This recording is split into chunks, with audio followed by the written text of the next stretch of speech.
Check this.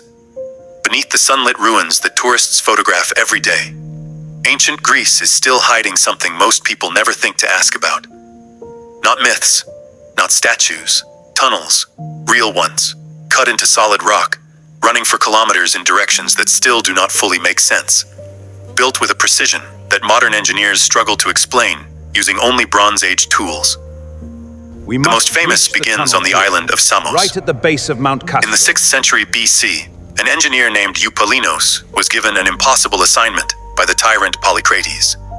Build a tunnel straight through the base of Mount Castro to bring water into the city, and do it in secret, so that in the event of a siege, the enemy would never find the water source and cut it off.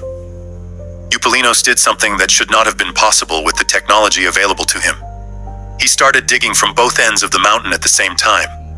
One crew on the north side and one crew on the south side, with no way to see each other, no satellite positioning, no laser alignment, nothing but geometry, careful measurement, and raw calculation. The two teams dug through solid limestone for over a kilometer, aiming for a meeting point buried inside a mountain they could not see through. They met in the middle. The margin of error was less than a few centimeters. Modern engineers who have studied the tunnel still argue over exactly how Eupalinos calculated the correct trajectory from both sides without modern tools. Some believe he used triangulation methods based on landmarks visible from outside the mountain. Others think he adjusted the direction slightly partway through once early sound or vibration testing revealed how close the two teams were getting.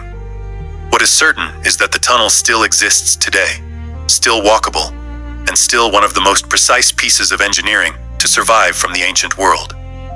But Samos is not the only mystery beneath Greek soil.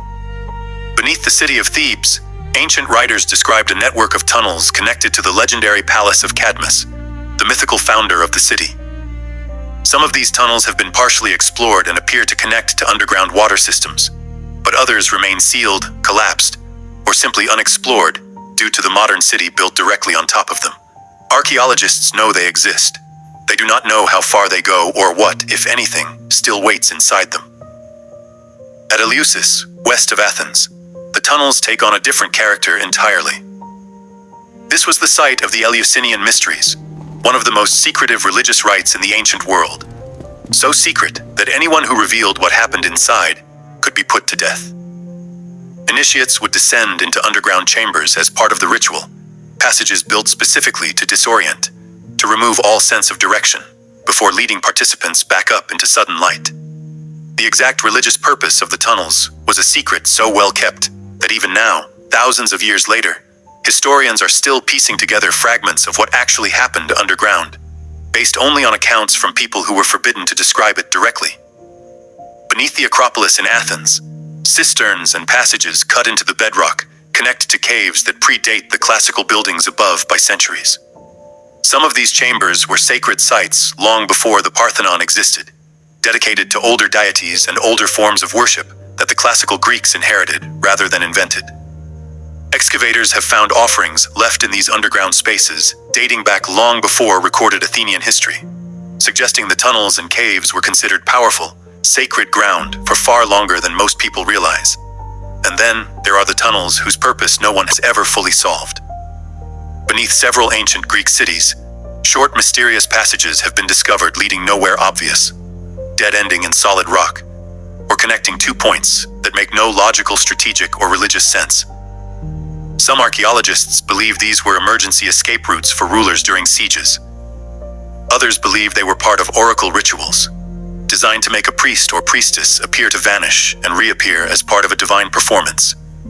Without written records specific to these particular tunnels, their true purpose is simply gone, buried along with the people who built them.